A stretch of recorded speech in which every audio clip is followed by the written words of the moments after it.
हम इंसान खजाने की तलाश में रहते हैं, जबकि असली खजाना तो हमारे अंदर ही छुपा हुआ है, और वो है हमारा सबकॉन्शियस माइंड।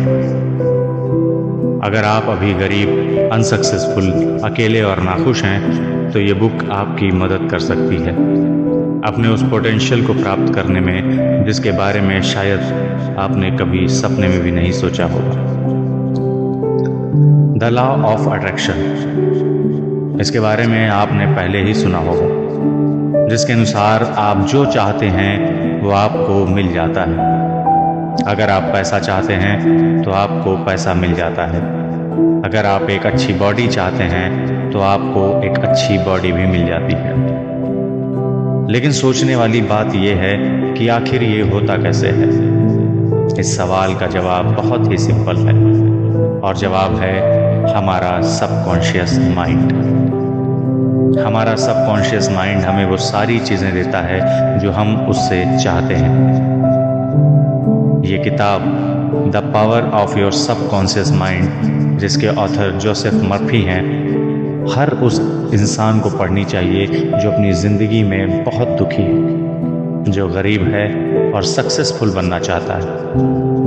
ये किताब उन लोगों के लिए भी है जो अपने दिमाग के अनसुलझे रहस्य को सुलझाना चाहते हैं। जोसेफ मर्फी की book the power of subconscious mind में आपको दिमाग की ऐसी ऐसी चीज़ों के बारे में जानने को मिलेगा जिसके बारे में शायद आपने पहले कभी नहीं सुना हो।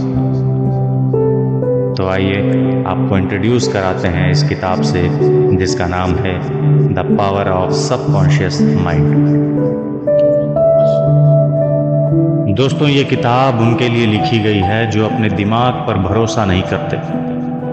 ये किताब हमारे दिमाग की जादुई ताकतों के बारे में हमें बतलाती है। इस किताब का मकसद आपको दिमाग के काम करने के तरीके के बारे में अवगत कराना है, ताकि आप उन तरीकों को अपने अकॉर्डिंग यूज़ करके उनसे फ़ायदा ले सकें।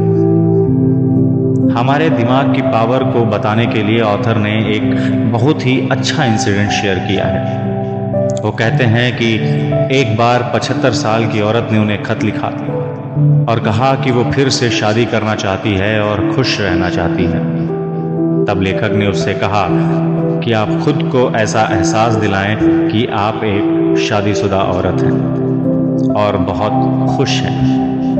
लेखक के कहने पर 75 साल की बूढ़ी औरत ने ठीक वैसा ही किया। उस समय उस औरत की मुलाकात एक फार्म के ऑनर से हुई, जिससे उन्हें प्यार हो गया और अब वो एक दूसरे के साथ शादी करके खुश हैं।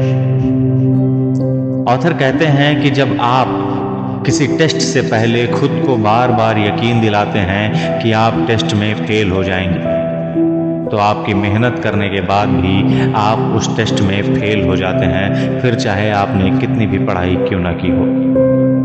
यही वजह है दोस्तों कि आपको कभी भी अपने दिमाग में निगेटिव विचारों को नहीं आने देना चाहिए। हमेशा खुद को अच्छी बातें कहिए, क्योंकि अगर आप अपने आप को निगेटिव और गलत बातें बोलेंगे तो आपका दिमाग उन्हीं बातों को स्वीकार कर लेगा, जिसकी वजह से न चाहते हुए भी आपके साथ बुरा ही होगा।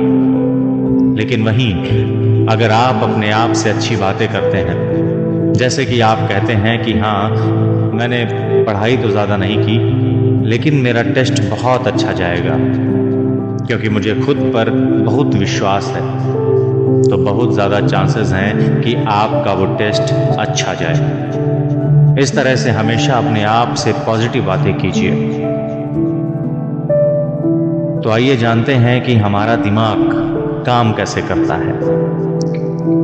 एक औरत की उम्र बहुत ज़्यादा हो चुकी थी। उसे ये विश्वास हो गया था कि उसकी याददाश्त अब जाने वाली है, लेकिन उसने बार बार खुद को एहसास दिलाया कि उसकी याददाश्त नहीं जाएगी। यहाँ तक कि उसने खुद को यहाँ तक एहसास दिलाया कि उसकी याददाश्त दिन पर दिन बढ़ती जा रही है और उसे सारी चीज़ें ठीक से याद रहती हैं।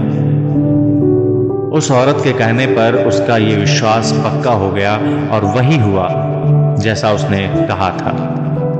उसकी याददाश्त नहीं गई। क्योंकि हमारा कॉन्शियस माइंड और हमारा अनकॉन्शियस माइंड दोनों अलग अलग हैं, लेकिन फिर भी दोनों साथ में काम करते हैं।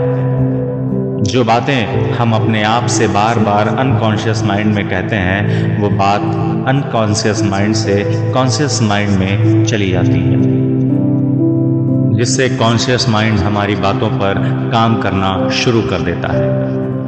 अनकॉन्शियस माइंड को ही सबकॉन्शियस माइंड भी कहते हैं। शायद आप सोच रहे हो कि ये कॉन्शियस माइंड और अनकॉन्शियस माइंड क्या है। इसका जवाब है, कॉन्शियस माइंड वो माइंड है जो सोच विचार कर चीज़ों को करता है, मतलब जो सोचता है। लेकिन अनकॉन्शियस माइंड वो माइंड है जो ज़्यादा सोचता नहीं है, लेकिन इसमें बातें इकट्ठा रहती हैं। यहाँ तक कि इसमें वो बातें भी स्टोर रहती हैं जिसके बारे में आप ध्यान से कभी सोचते भी नहीं। तो आइए जानते हैं कि हमारा सबकॉन्शियस माइंड काम कैसे करता है। जब एनेस्थीसिया का आविष्कार नहीं हुआ था, तब डॉक्टर जेम्स, जो कि स्कॉच सर्जन थे, उन्होंने लगभग 400 ऑपरेशन किए। अगर उस समय पेशेंट को बेहोश करने का एनेस्थीसिया बना ही नहीं था, तब डॉक्टर जेम्स ने ऐसा कैसे किया? डॉक्टर जेम्स अपने मरीजों को मेंटल एनेस्थीसिया देते थे। मतलब वो अपने मरीजों को ये यकीन दिलाते थे कि ऑपरेशन करने पर उन्हें ना तो कोई दर्द होगा और ना ही उन्हें किसी भी तरह का इन्फेक्शन होगा। डॉक्टर के मरीज उन पर विश्वास कर लेते थे, जिसकी वजह से उन्हें ऑपरेशन के समय किसी भी तरह का दर्द महसूस नहीं होता था और डॉक्टर जेम्स द्वारा किए गए ऑपरेशन भी सक्सेसफुल होते थे। अपने मरीजों को एनेस्थीसिया देने के लिए डॉक्टर जेम्स उनके कानों में कहते कि तुम्हें कुछ नहीं होगा, तुम ठीक हो जाओगे। और ये लाइन एक हिप्नोसिस की तरह काम करती थी, जिसकी वजह से लोग इस पर पूरी तरह विश्वास कर लेते थे, क्योंकि डॉक्टर के द्वारा कही गई बात उनके सबकॉन्शियस माइंड में जाकर बैठ जाती थी। शायद आपको यकीन ना हो, लेकिन आपका सबकॉन्शियस माइंड आपकी हर एक चीज को कंट्रोल करता है। आपका सबकॉन्शियस माइंड आपके खून के बहाव से लेकर आपकी सोच तक को कंट्रोल करता है। अगर आप निगेटिव बातें सोचते हैं तो आपके दिमाग में निगेटिव चीजें ही आनी शुरू हो जाती हैं, जिससे आपकी हेल्थ पर बुरा असर होने लगता है। इसीलिए ज़रूरी है कि आप अपने दिमाग से बुरे ख्यालों को निकाल दें, वरना आपको हार्ट प्रॉब्लम, मेंटल इलनेस और एंजाइटी जैसी परेशानी का सामना करना पड़ सकता है। आपका दिमाग एक छोटे से पौधे जैसा है। अगर आप इसे सही से रखेंगे तो ये अच्छे अच्छे फूल पैदा करेगा, लेकिन अगर आप इस पर ध्यान नहीं देंगे और हमेशा इसे बुरा भला बोलते रहेंगे तो ये पौधा सूख जाएगा। जब आप अपने दिमाग को कुछ कहते हैं तो आपका दिमाग आपकी बातों को एक्शन में बदल देता है। इसीलिए अपने आप को बुरी बातें बोलने से तो अच्छा है कि आप खुद को अच्छी बातें कहिए। जैसे आप अपने किसी गोल के बारे में अपने दिमाग को बता सकते हैं, और जब आप अपने दिमाग को अपने गोल्स याद दिलाएंगे, तब आपका दिमाग उनको पूरा करने के लिए एक्शन लेना शुरू कर देगा। और इस तरह आप अपने दिमाग को सही तरह से यूज़ करके अपने हर लक्ष्य को पूरा कर सकते हैं। अब जानते हैं मेंटल हीलिंग के नए और पुराने तरीके। ये किस्सा 1910 का एक बहुत ही पॉपुलर किस्सा है। एक आदमी को टंग पैरालिसिस हुआ था, मतलब कि उस आदमी के जुबान पर लकवा मार गया था। जब वो आदमी एक डॉक्टर के पास गया, तब डॉक्टर ने आदमी के मुंह में थर्मामीटर रखा और उससे कहा कि ये बिल्कुल नई इंस्ट्रूमेंट है। इस इंस्ट्रूमेंट को आपकी जीभ पर रखने पर आपका लकवा ठीक हो जाएगा। और कुछ ही समय बाद उसकी जीभ भी ठीक हो गई। मतलब कि वो आदमी जिसके जुबान पर लकवा मारा था, अब वो अपनी जुबान को हिला पा रहा था। और ये भी सबकॉन्शियस माइंड के हिप्नोसिस की वजह से हो पाया था। अगर लोग आपको ये दिखाते हैं कि उन्हें कोई बहुत गंभीर बीमारी है, तो कुछ समय बाद उन्हें सच में वो बीमारी हो जाती है। और वहीं अगर कोई व्यक्ति जिसे बहुत ही गंभीर बीमारी है, लेकिन वो दिखाता है कि वो स्वस्थ है और उसकी बीमारी ठीक हो गई है, तो उसकी बीमारी सच में ठीक हो जाती है। ये सब सुनने में बहुत जादुई लगता है, लेकिन ऐसा सच है। और ऐसा इसलिए होता है क्योंकि जिस तरह का यकीन हम अपने सबकॉन्शियस माइंड को दिलाते हैं, वो उन्हीं बातों को स्वीकार कर लेता है, जिसकी वजह से हमारी सोच ही या फिर कही गई बातें सच हो जाती हैं। सबकॉन्शियस माइंड के पावर को समझने के बाद भी बहुत से लोग इसका सही इस्तेमाल नहीं कर पाते। क्यों? क्योंकि उन्हें यह समझ नहीं आता कि अपने दिमाग की इस ताकत को असल जिंदगी में कैसे उतारा जाए।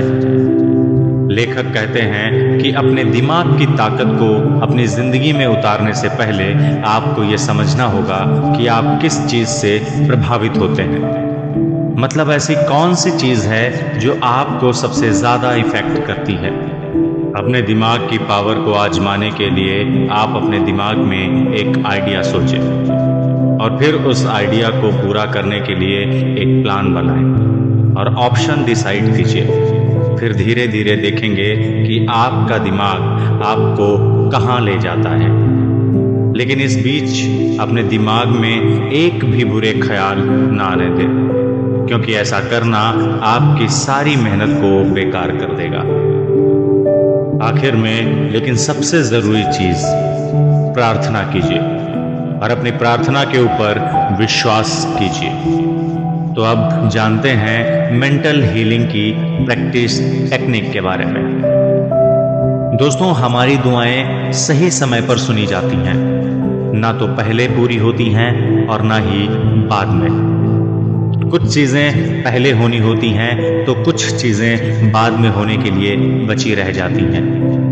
अगर आप किसी बीमारी को या फिर किसी भी तरह की सिकनेस को दूर करना चाहते हैं तो आपको पास ओवर टेक्निक का इस्तेमाल करना चाहिए, क्योंकि ये टेक्निक कहती है कि आपको अपने दिमाग में चल रहे विचारों को स्टोर करते हुए आगे बढ़ते जाना। जैसे मान लीजिए कोई सिंगर है जिसे ऑडियंस के सामने गाना गाना है, लेकिन उसका गला अचानक खराब हो गया हो, तो उसे ये सोचना होगा कि उसका गला ठीक हो रहा है और उसकी तबीयत अब धीरे धीरे ठीक होती जा रही है। दूसरी टेक्निक का नाम है विजुअलाइजेशन टेक्निक। यह टेक्निक बहुत ही ज़्यादा फायदेमंद है, क्योंकि इस टेक्निक में आपको उस चीज़ की तस्वीर अपने दिमाग में कैद करनी होगी जो आप चाहते हैं। मान लीजिए आपको एक फ़ोन चाहिए, तो आपको ऐसे में अपने दिमाग में एक फ़ोन की इमेज बनानी होगी कि किस तरह का फ़ोन आप चाहते हैं। हो सके तो आपको अपने दिमाग में मोबाइल की हर एक फीचर की डिटेल दिखानी होगी। अपने विजुअलाइजेशन को और बेहतर करने के लिए आप उसे उसी पेपर पर या फिर अपने मोबाइल पर ड्रॉ कर सकते हैं, या फिर उसकी इमेज को अपने मोबाइल के वॉलपेपर पर सेट कर सकते हैं और उसका प्रिंट आउट निकाल कर वॉल पर लगा सकते हैं। इस तकनीकी के द्वारा आप हर वो चीज़ हासिल कर सकते हैं जो आपका दिल चाहता है। आखिरी टेक्निक का नाम है स्लीपिंग टेक्निक। इस टेक्निक में जब आप सो रहे होते हैं तब आपकी बॉडी से आपका स्ट्रेस और टेंशन कम होते रहता है, जिसकी वजह से सोते समय हमारा सबकॉन्शियस माइंड एक्टिव हो जाता है। यहाँ तक कि जो सपने हम सोते हुए देखते हैं वो भी हमारी सबकॉन्शियस माइंड की वजह से ही आते हैं। जब आप सो रहे होते हैं तब आपका सबकॉन्शियस माइंड आपको वो सारी चीज़ें देने की तैयारी करता है जिसके बारे में आपने इतने लंबे समय से सोचा है। जैसे आपने विजुअलाइजेशन किया है तो आपके दिमाग में वही सारी बातें आती हैं और ये सारी बातें आपके दिमाग में इस तरह फिट हो जाती हैं कि आप अगली बार जो भी ऑप्शन लेते हैं वो इन्हीं चीज़ों को पूरा करने के लिए लेते हैं।